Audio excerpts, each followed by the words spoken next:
are gathered here to fill you with fear and give you a treat for your ears. As we invade your mind with our scary rhymes and some tales that can be gory. As you bear witness and sit here and listen to our poetic horror stories.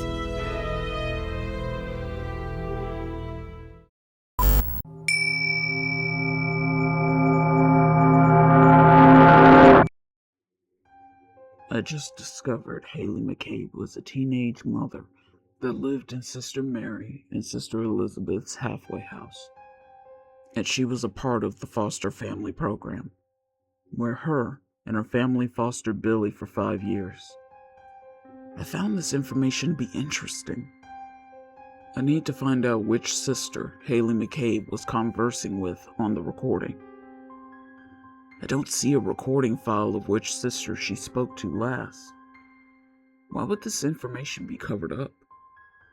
Something here seems corrupt. Does the church have involvement in this? Something about this situation seems suspicious. Instead of answers, I have more questions. Suddenly, a chilling cold wind blew a file open on my desk. And I heard a young lady's voice whisper, "Save Billy." I was shocked by what I saw on the page. It was a photo of Billy's mother, Hailey McCabe, Sister Mary, and Sister Agatha. I thought to myself, what on earth is going on? Billy's mother also lived in the halfway house. The plot is thickened. I turned the photo over, and on the back was a message from Hailey to Allison, my bestie and roommate. I said out loud, "Oh my God, it's all connected." Hello, P.H.S. crew. We have a question for you. Are you a spiritual or religious person? Let's start a conversation in the comments below. We are dying to know.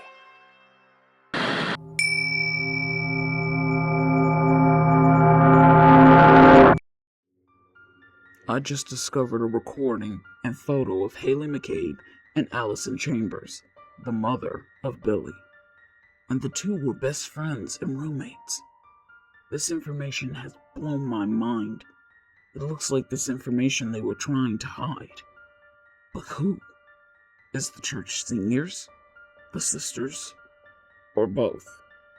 Right now I'm not sure. So I continued my research.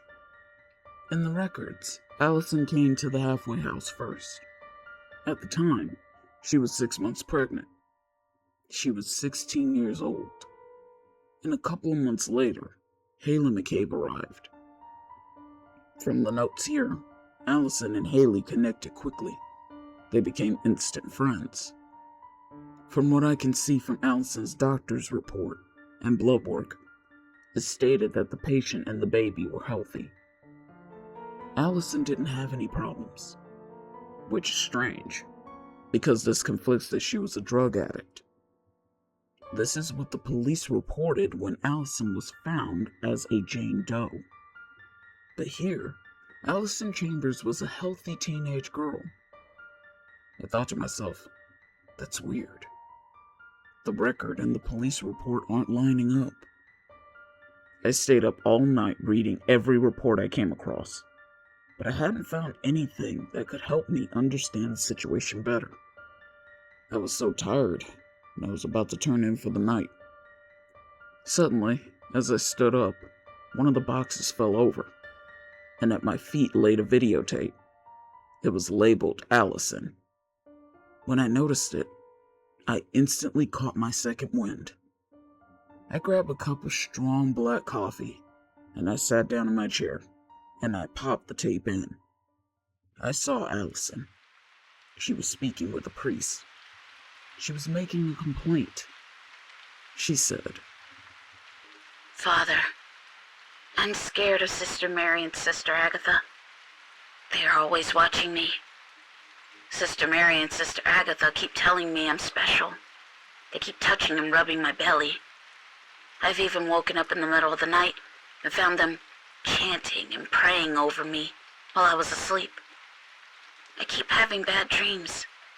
I keep seeing a demon. It's black, with wings, horns, and red glowing eyes.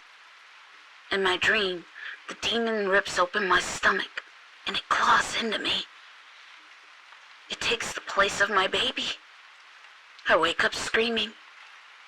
I don't know what this means. The priest shifts around uncomfortably in his chair after Allison describes her nightmare. Allison continued. Most of the other girls find the sisters to be creepy. They keep telling me my baby is chosen. Chosen for what?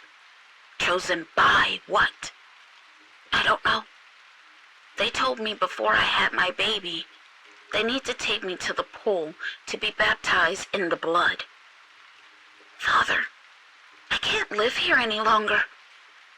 In a few months when I have my baby, I will be leaving. I will not stay here any longer. I'm going to live with my cousin. That's where the videotape ends. And a few months after Allison had Billy, Allison is discovered dead and is labeled by the police as a drug addict, Jane Doe. Suddenly, I got a call. It's Elizabeth. Father McNair, come quickly. Sister Mary and Sister Agatha have taken Billy and all the children to the pool. The sisters have locked them all in the gymnasium.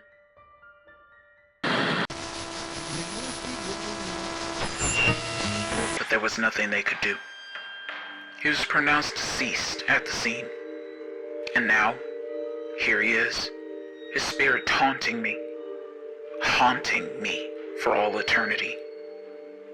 And this is why I'm on my way to see a psychic, so she can perform a cleansing, to release this spirit, to release his grip of me. My name is Erin, and she taught.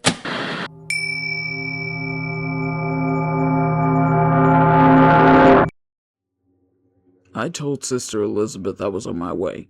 I sent a message to the senior fathers to let them know what is going on, and I'd rather have their blessing. I will be performing an exorcism today. They quickly sent back a text to me that I have their blessing. When I arrived, Sister Elizabeth was waiting for me outside of the orphanage. She told me, Hurry, Father McNair. Follow me. As we hurried through the orphanage to the gymnasium, Sister Elizabeth explained what happened.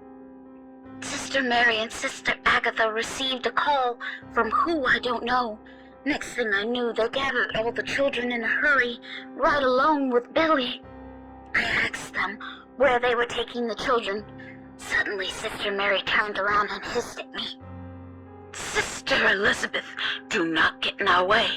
Today is the day of reckoning. He will rise from the other side, from the dark shadows into our world. The children have to be sacrificed, and Billy is the vessel. Billy is the key.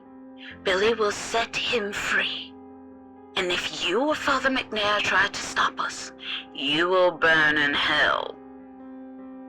Then suddenly, this dark shadow was standing in front of me, growling. Then it disappeared right along with Sister Mary. That's when I called you. Are you sure the sisters took the kids to the gymnasium? I saw the children lined up in the pool on the CCTV. Me and Sister Elizabeth ran to the gym, but the doors were locked. I could hear the children crying and screaming. I could feel their terror. I looked over at the wall in the hallway, and I grabbed down the big cross. I used it as a battering ram. I knew God would forgive me for this.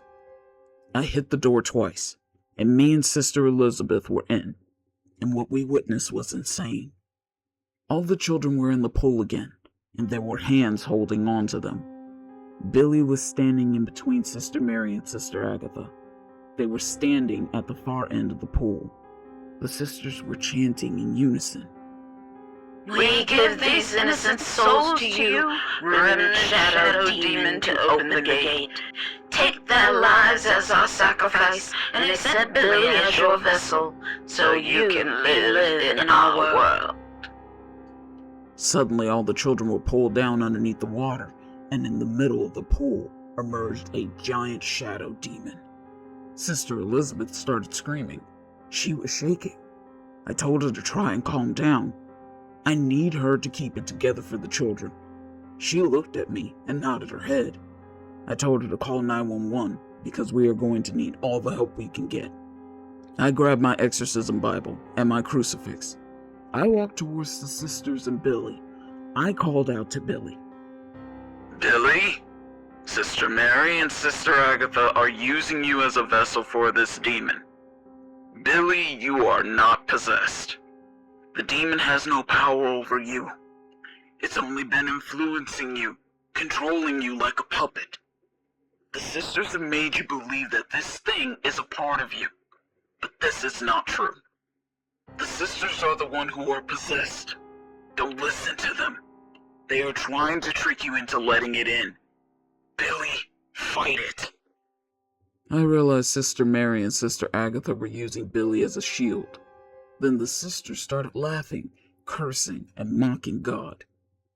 Go to hell, Father McNair! We told you not to interfere! Billy belongs to Remnant. He is the chosen vessel. Remnant will devour Billy's soul and he will destroy the world. But first, Remnant is going to tear you apart. Suddenly, the shadow demon swiped at me. It missed, but barely. Right now I need a miracle. A divine intervention to step in.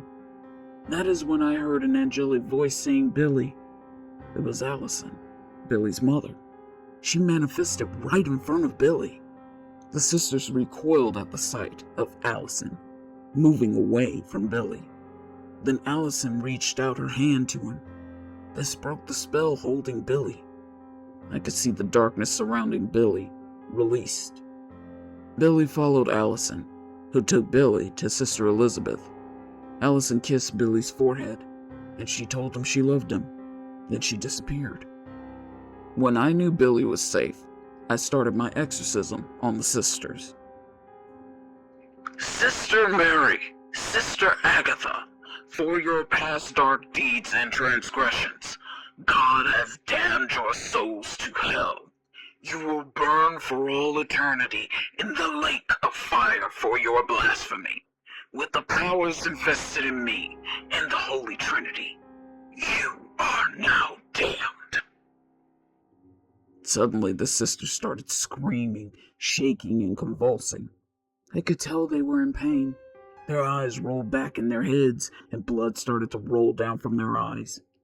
They were now blind, and Remnant, the shadow demon, also started to writhe in pain. He was upset with the two sisters. Their contract with him wasn't filled without a vessel.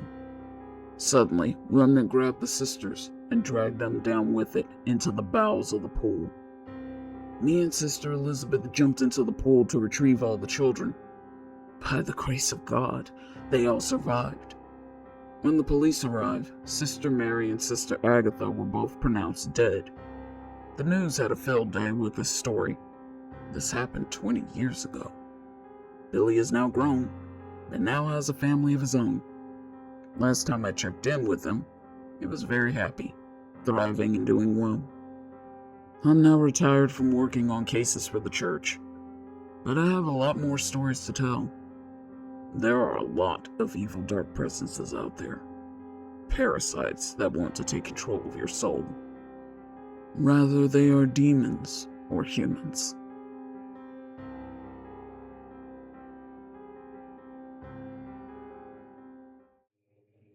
This will conclude Part 5, The Possession of Billy McCabe. We hope you enjoyed this story. If you did enjoy it, then please like, share, and comment to let us know. And if you're new, please subscribe and become a part of the P.H.S crew. And since you made it this far, then why don't you click on the iCard? We have many original horror stories and deep dives you will enjoy. We appreciate and thank you all, and we will see you in our next video.